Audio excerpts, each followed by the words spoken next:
For the ramparts we watched were so gallantly, and the rockets red glare, the bombs bursting in air, gave proof through the night that our flag was still there. Oh, say does that star-spangled banner yet wave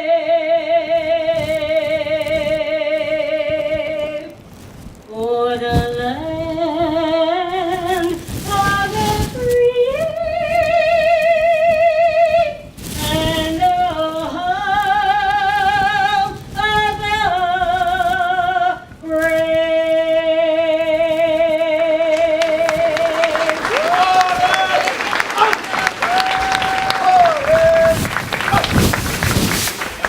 Thank you, Fran.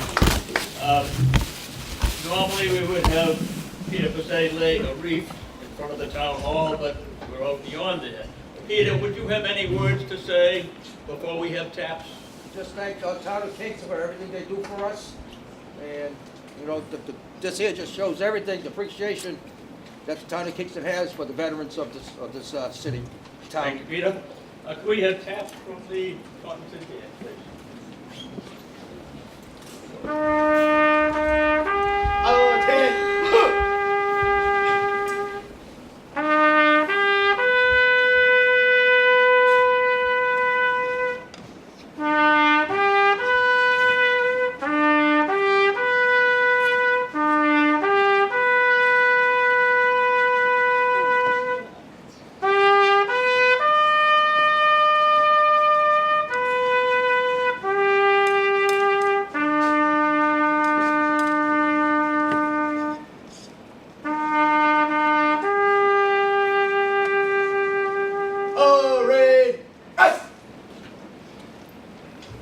Thank you. I'd like to hear from Luke Clower, and he will play Amazing Grace. Thank you, Luke.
Selectman Chairman, Elaine Fury.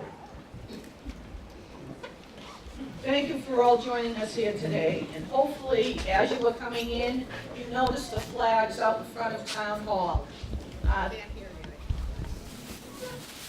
Today is all about Kingston, starting with the display of flags on the Town Hall front. This was made possible because of Priscilla Brackett from the Veterans Office and Debbie Grace with her troop, Girl Scout Cadet Troop 80234, which is comprised of the following young ladies: Rachel Pritz, Olivia Gauthier, Abby Grace, Riley Hines, and Hannah Kelleher. There are 55 flags. 55 residents of Kingston lost their lives fighting for us. When you say 55 people, it makes you pause for a moment, but when you see what the number 55 represents, it's a reality. How do we make sure the next generation appreciates the enormous sacrifice these individuals have made? The challenge is keeping their memories alive. Unless you have been affected personally, you may not feel their loss. I went to the Pearl Harbor Memorial Thursday and stood on the Arizona. a living memorial to those who lost their lives that day. I felt the loss. Today, we have a living memorial, a visual reminder that yes, in fact, Kingston has been affected by war. These 55 flags represent real people, men and a woman. Some may have been your relatives or family friends. Girl Scout Troop 80234 helped create this tradition, and their involvement at a young age will help make sure the following individuals will always be remembered. 27 from the Civil War: Columbus Adams, John R. Alexander, LePierre Andrews, George D. Betts, Henry Cushman, John Dowden, Melzer A. Foster, Joshua B. Gale, James Henney, Allen Holmes Jr., William Holmes, William O'Brien, Waldo H. Peterson, Edward A. Pratt, Harvey L. Ransom, Charles Rhodes, E. Lyman Richardson, George Sampson, Martha Seaver, a nurse, Daniel P. Sherman, George F. Stetson, Benjamin F. Thayer, Nathaniel Washburn Jr., George White, Benjamin O. Witherall, Thomas Mullen. 2 from World War I: Joseph Benea, William C. Boney. 12, World War II: John J. Casal Jr., Charles H. Challenger, Sumner T. Cole, Roland D. Elwood Jr., Leo O. Forcier, Harold F. Gavoni, George P. Holmes Jr., Harry J. Joubert, Frank Malaguti, Irwin F. Martin, Gordon J. Madeira, Louis R. Sassy. 4, the Korean War: Sabin L. Anderson, Wilfred K. DeMuller, Ervil W. Schneider, Richard L. Tarantino. Vietnam War: 1, William C. Gould Jr. In 9 from various wars: Joseph Brito, Fred Carlson, Robert J. Donato Jr., John Driscoll, William P. Glass, Edward Iannota, David E. Joseph, Eugene Raposa, Frank Schoep. Reading the list of names, seeing the flags, nothing more needs to be said other than each and every year going forward, these brave souls will be given a front row seat in our ceremony honoring them. And let's all pray the number stays at 55. God bless.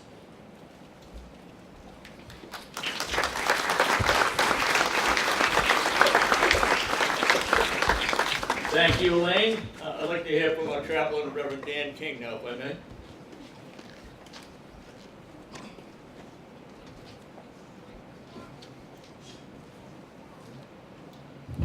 Found a beautiful poem I'd like to share with you by Kelly Strong. I watched the flag pass by one day. It fluttered in the breeze. A young Marine saluted it, and then he stood at ease. I looked at him in uniform, so young, so tall, so proud, he would stand out in any crowd. I thought how many men like him had fallen through the years, how many died on foreign soil, how many mothers' tears, how many pilots' planes shot down, how many died at sea, how many foxholes were soldiers' graves. No, freedom isn't free. I heard the sound of taps one night when everything was still. I listened to the bugler play and felt a sudden chill. I wondered just how many times that taps had meant amen, when a flag had draped a coffin of a brother or a friend. I thought of all the children, of the mothers and the wives, of fathers, sons, and husbands with interrupted lives. I thought about a graveyard at the bottom of the sea of unmarked graves in Arlington. No, freedom isn't free. Whether on this continent or across the wide seas around the world, our servicemen and women have given their lives to keep their promise to America, to defend our freedom, to preserve our values, and to advance the ideals of democracy. On this Memorial Day, we have promises to keep, promises to them. Today, we remember and honor all those Americans who, in the words of Lincoln at Gettysburg, gave the last full measure of devotion for the well-being of our nation. We must express profound sympathy and gratitude to all the families who have lost sons and daughters husbands and wives, brothers and sisters in service to our nation. We must promise to keep faith with all those who have died for our country by remaining vigilant in our defense of freedom and democracy. We must promise to hold our leaders even more accountable for their decisions to undertake war, to make them all understand more fully the sacrifices that are demanded and will be demanded, the prices they will ask us all to pay, and the debt we owe to all our veterans and their families. And we must also promise always to work for lasting peace in the world, so that each new generation of Americans will not grow to maturity only to know the horrors of war. I would close with another poem by Amanda Bradley, in the nature of a prayer. In the name of all that is holy, the God that we worship separately and together. Peace will come when people live in friendship side by side and cherish understanding more than hatred, greed, or pride. Peace will come when people see all people as the same, and no one has to live in fear and ignorance or shame.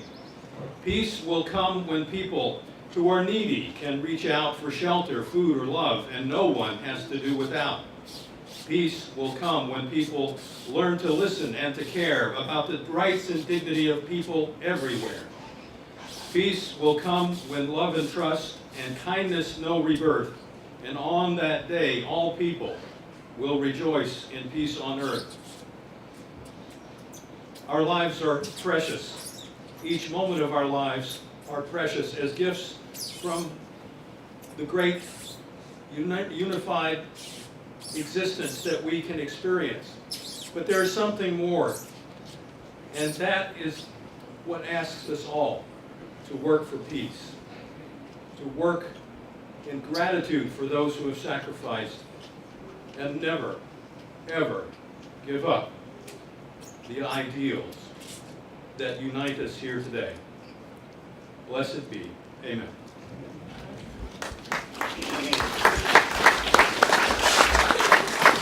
Thank you, Reverend King. Before we have our next speaker, I want to announce that there are refreshments after the exercises. We will now follow up with State Rep Tom Coulter. Thank you, Tom. I think it's fitting that we reflect for another moment or two upon Reverend Dan's poem and his prayer. I laid in bed this morning wondering what was appropriate to say today, and I'm always reminded that Memorial Day is not a day of celebration. And that's hard to remember, because even in parades, we walk by and we say, Happy Memorial Day. Well, it's not supposed to be a happy day. It's a solemn day. It's a day to remember those brothers and sisters who have fought in service to our country and who died. So that's not a happy day. Yes, it's the beginning of summer. Yes, it's a time of great joy. The leaves are on the trees. People are getting out in the fresh air and smiling, and that's wonderful. But I think as we reflect upon Reverend Dan's words, particularly the second prayer, it's important to think about what those men and women were thinking of when they left at a very young age, most of them, about the same age folks would be leaving for college. And they went to the fields of Lexington and Concord, or they went to Europe, the European theater where the war was fought, or to Southeast Asia. And they knew when they left, there was a very real chance that they wouldn't return. Now think about that, because we glorify war with great movies, don't we? And we know that the actors are going to die, and we take it in stride. Well, the folks who leave their homes at a young age, they couldn't take it in stride. Their moms, their dads, their sons, their daughters, their sisters and their brothers didn't take it in stride. For them, it wasn't a fictional movie. For them, it was a life experience. And then they went off to war. So just for a moment, imagine yourself in line facing the British militia, just pointing at each other. Imagine yourself in that foxhole in World War I, World War II. Imagine yourself in the killing fields of Vietnam. Just close your eyes and imagine that. don't think for a moment that they didn't understand that their life may end that day. And what could be so powerful as to make somebody march forward knowing the consequences of that action? Well, it's the love of this country. It's our way of life. It's our liberty, our freedom, our democracy that's worth fighting for. And they fought abroad so that we didn't have to fight here. That's so important to remember. And it's important to remember that they're not fictional characters in a movie. They're real people who have fallen and who gave up their lives for us. And so perhaps it's fitting, not perhaps, it is absolutely fitting that as we go through the rest of this year, whether it be in our lives or in presidential politics, that we remember the sacrifices people made. It matters. It matters in how we conduct ourselves, how we behave, how we treat our neighbors, how we choose to represent this country. It matters greatly. And the only way we get the best of people is to expect the best of people, and nothing less. We owe it to those who have fallen in the line of duty. So I'd ask you to think about that. I think about it often. This is the most conflicted holiday of the year for me. And I ask you to share that with me. Conflict is good. Reflection is good. To take some time and think about those who have fallen is very appropriate. So I thank you for letting me share those thoughts with you. And before I leave the podium, I want to just take a moment to thank Phil Burnham. This is the 9th year that he has organized this Memorial Day parade. And it should go without saying that it's a tremendous amount of work. And Phil, wherever you may be, we want to thank you for your service to this community. I understand this is the last year, is that correct? So I say. So Phil says it's the last year. We'll see if we're standing here next year. So I've got an unofficial citation from the Massachusetts House of Representatives for Phil.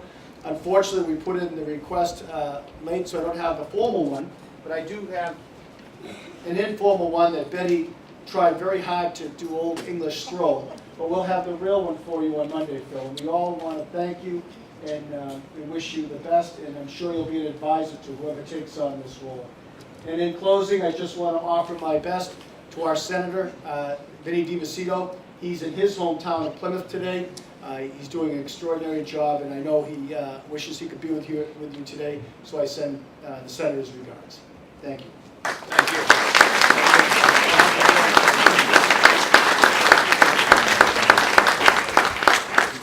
I said, I think so. Steve O'Neill has been driving my golf cart for many, many years. Said, "Are you sure this is the last one, Phil?" And I said, "I think so." Thank you all for coming, and at the last minute coming in here. Thank the senior set of people for having us. Okay. And I gather Sheriff McDonald's in the here hall. I didn't know that, and thank you for coming, Sheriff. And other than that, maybe we'll have one more piece from the band and go on and have some refreshments. And thank you again. Thank you.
the veterans who were out in the rain going to each and every memorial, placing the wreaths like we do every year when we march. So I just want to acknowledge them, and for any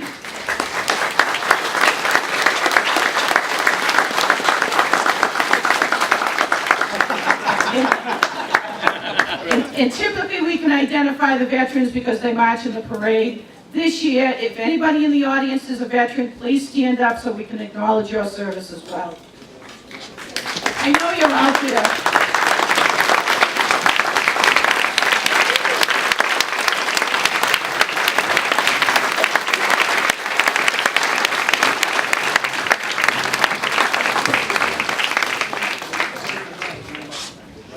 Thank you very much again. See you next year. Detail. Oh, Ted.